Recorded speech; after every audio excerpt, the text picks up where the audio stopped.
Well, good morning. It's January 1st, 2021, the first day of this new year, which I'm sure we're all hoping is going to be better than 2020. And what I'd like to share with you this morning is my current new vision. If you've been following it all, you know that my endeavor for the past year and a half since I come back from overseas, the idea to have a boat, to build a boat, to have a flotilla of boats, and to sail maybe to Central South America to continue a journey like I've done 6 or 7 years. And then, so down where I've recently been, a lot of opposition. And my sister had told me that you're not easily going to build a houseboat like you did in Asia and sail over. And actually, for a while, I thought she was wrong. That, oh, I can do this. Look, it's not illegal to build a houseboat. Then I got other boats to help put this thing together and maybe share with others. And it's come to a total loss.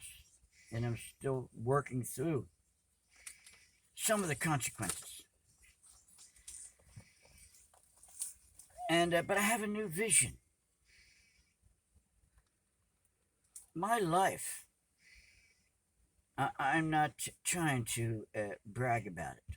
My life has been very unusual and very full of events and experiences. And and I say, why did I go through that for just to have it kind of fail? And yet, in each of those projects and endeavors, I learned something. And I don't know what I learned from this current fiasco and why God suddenly seems to have just taken it off my plate.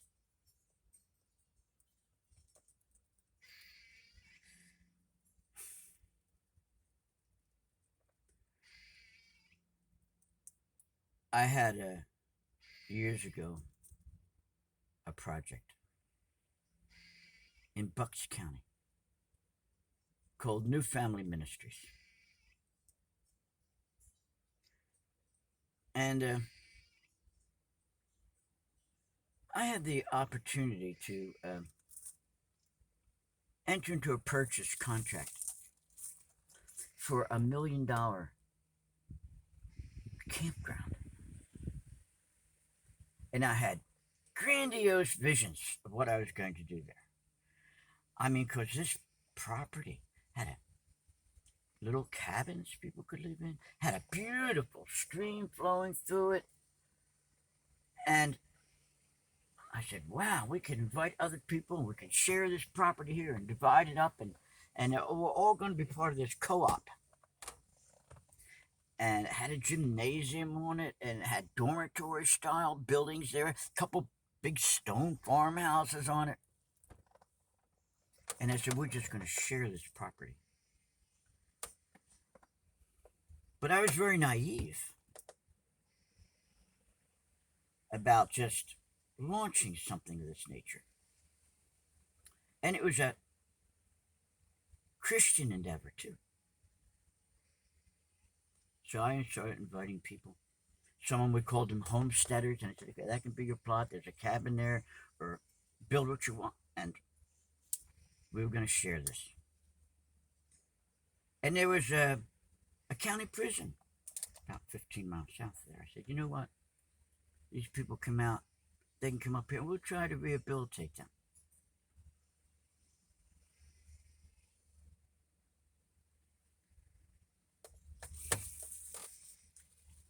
Well, the community around there, the rich, high up community, didn't want those undesirables coming out there. And then when I left the corporate lifestyle, I had a corporation called Selby Enterprises, and I started becoming separatist, Mennonite, and so forth. When I was making that transition, I had worked with delinquent youth, group homes, handicaps, and all different, you know, natures of people that I get, where can I, because I didn't want the corporate lifestyle. I wanted to be more useful and interact with people and try to be a blessing to them and share Christ so they could be delivered from a lot of the oppressions of the enemy. But they didn't want it there.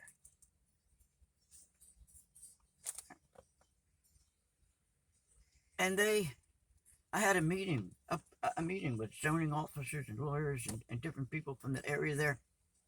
And I had a tape recorder on my desk. And because I couldn't, I just for a record. They charged me with wiretapping because I didn't get permission from the people there.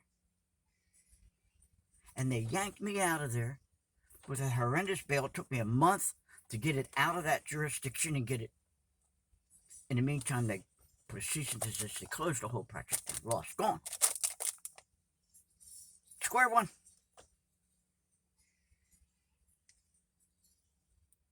Here I am at square one again. Anyway, I have a new vision. But in all these things, I was learning. Out of high school, I went into mechanical drilling, kind of went into engineering and designing after that. Had inventions, that's what launched the corporation that I had. Selby Enterprises. Concept to customer. Well, what a gamut, right? You wake up with an idea, and it seems viable, and, well, what can we do with it, And we would evaluate products, initially my own, and taking other people's in, and, it became a monster, though. And ended up in divorce, and I just kind of left it all. Went out to Lancaster County, amongst the Amish, the opportunity to teach in a one-room schoolhouse. Anyway, my story is very complex.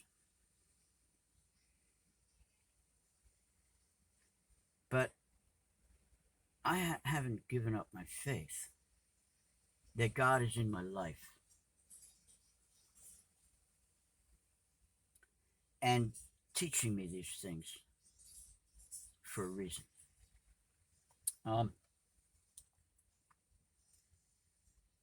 When I took that Asian trip, I've been living in a cabin in Middle Tennessee. And I wanted to share it with my own family, right? I invited sons, grandsons. And one of them brought a rap music. He didn't want to give up his loud pounding rap music. Well, that was. And then another one brought pit bulls, and he wanted to raise pit bulls there. Another one, alcohol. And I guess I could have, run them off the property and say, listen, this doesn't fit my vision of a simple Christian pioneering community. And I've been in Christian communities where all the vehicles were left outside and people lived like they did in early America. Believe me, our story is really complicated. I've been through a lot of things. When I was traveling, and my boat was destroyed in Brunei, okay, the last boat I had overseas, I go to Manila to buy another boat. Right? That's actually going to be a flying boat. Crazy, right? That deal falls through. And I'm on the streets, and I meet these poor people, and God just opens the door. And I have this wonderful feeding ministry there. One of those glorious times in my life. And that, I couldn't get any help from the States. And kind of, it was running down. I was just trying to keep it going out of my pockets. Then I get an invite to Israel by one Naz Daily. Come over here, learn the issues in Palestine, the West Bank, and Tel Aviv, and stay at my lovely homes in these places. And this Naz Daily invites me, and I go to the West Bank, and my heart breaks, and I get bonded to the Palestinian people. And then Israel was like stopping people that were publicizing anything that might be favorable to them. I end up going to Africa, and anyhow, I come back to the States. I don't know what God wants to do next. All right, so my question is, where to from here? What does God want? So I have a new vision now.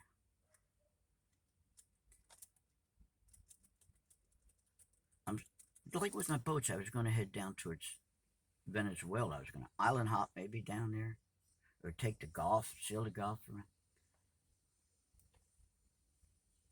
One of the nicest things I used to do is horseback riding. And if you look back, you see my last vehicle before one of my trip was like an Amish buggy. I had a living out there. My houseboat I had in Asia was very simple. And as I sailed the islands, whenever I landed on an island, the people would come out and say, "What is this?" It's not just some normal American tourist. And I would share my music, and I'd make food. So every place I sailed, because I had this unusual boat, right? They were like, "What is this?" And all right, so what's my vision now? By God's grace, I don't know. My agenda, I have none. It's wide open. It's just whatever God wants to do. And there's some new people in my life. My friends I'm staying with. And they may be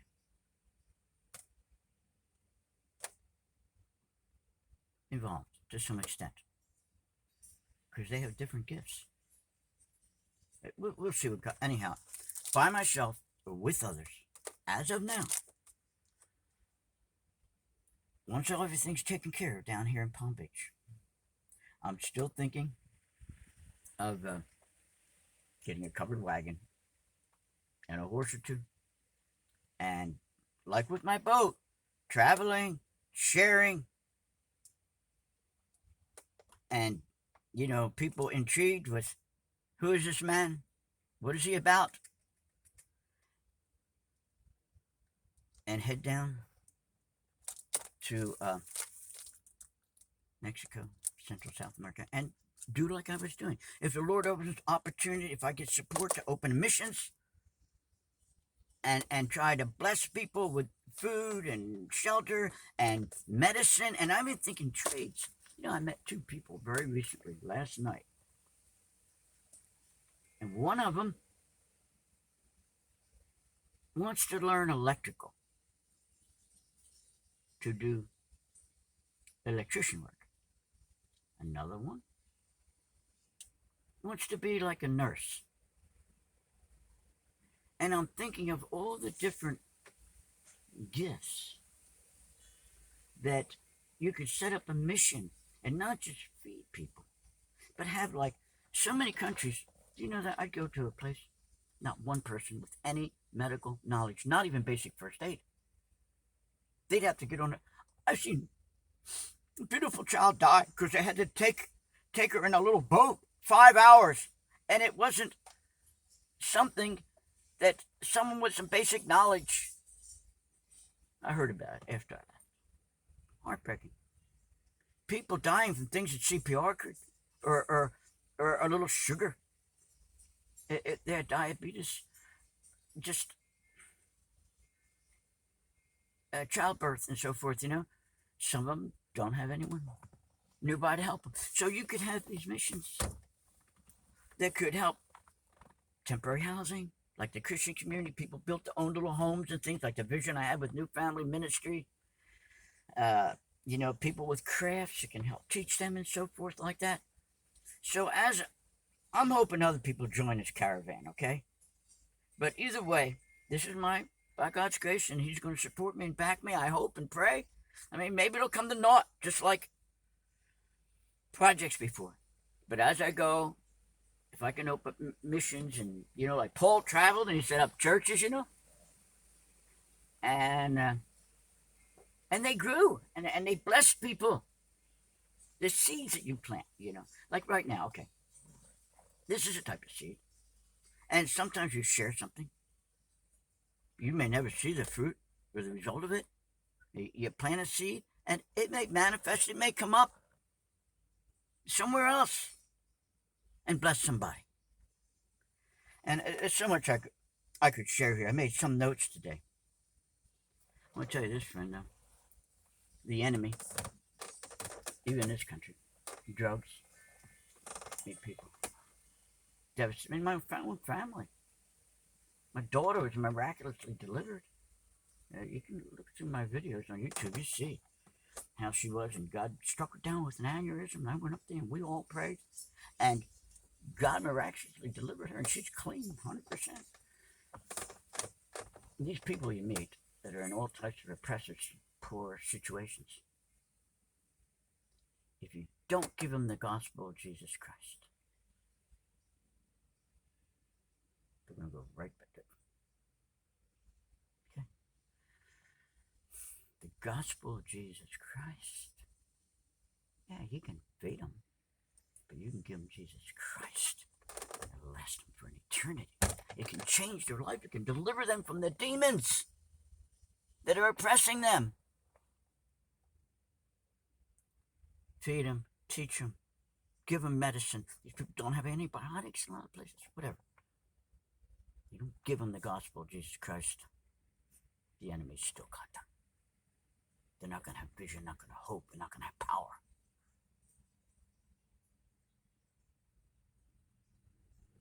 So that's an important part of what I hope to do now in this new vision. To share whatever I have, whatever I can. Share the music, the joy of Jesus, and the praise and the worship. The empowering that comes from the Spirit of God within them, that can change them. And that God can lead them to new things and new places, and to deliver them from the bondage of the enemy. As I've experienced in my own life, and it's changing. We're changing, we're being conformed to the image of Christ. Gradually. And, a lot of people say, oh, they're a Christian.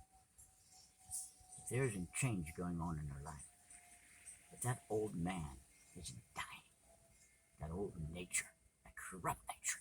If they're not getting victory over that,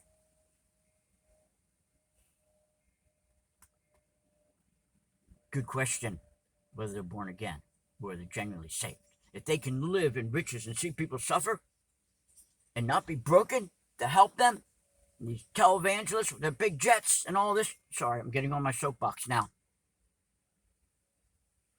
Building their own kingdoms more than spreading the gospel of Christ and the kingdom of Jesus Christ. So this is my message to whomever, for whatever value, as I look forward to 2021, and look forward to seeing God's providential hand in my life. What doors He will open, He could change everything, it could. But as of now, this is what's set before me, and so continue following my story. If you want to see some of these things like the mission house and so forth that I had over there in Manila, and about those, when my trip to Israel and so forth, you can find Jonathan Selby on YouTube, and you can see some. I have such a documentary. When I come back, 15,000 followers that helped pray my daughter into a miracle, and lost it when I come back. Facebook took it down. All right, so we're still up here now, and we're still sharing. So Lord bless you in New Year.